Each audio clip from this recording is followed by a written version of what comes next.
বন্ধুরা, সবাই কেমন আছেন? তো আজকে আমরা এলিয়েনের জগতের অদ্ভুত খাবারটাকে খাওয়ার জন্য এই খাবারটাকে প্রথমে এইভাবে করে গ্রেট করে নিচ্ছি। এখানে আশেপাশের মানুষগুলো জল দিয়ে জিভ পড়ে যাচ্ছে, একদম দেখতে পাচ্ছেন। এলিয়েনের গ্রহের খাবারটা খাওয়ার জন্য পা দিয়ে সুন্দরভাবে পিষে নিয়েছি, তো পা দিয়ে গ্রেট করে নিয়েছি। এখন এটার মধ্যে আমরা দিব টক টক চিনি। তো এটার মধ্যে 40 চামচ ভরে ভরে চিনি দিয়ে দিলাম।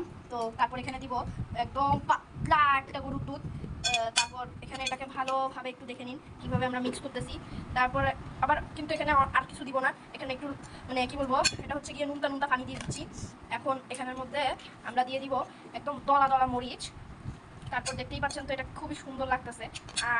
আর এখান দিয়ে আর আশেপাশে বসা মানুষগুলো জল দিয়ে জিভ গড়িয়ে পড়ে যাচ্ছে। এই দেখুন, খায় দেখি, আমি আগে খায় দেখি। এলিয়েন গ্রহের খাবারটা একদম 100-র মধ্যে 1 পাইছে, মানে ওই 1-এর সাথে আরো 2টা শূন্য যোগ করে দেন লাস্টে, ওইটাই পাইছে। ভালো থাকবেন সবাই।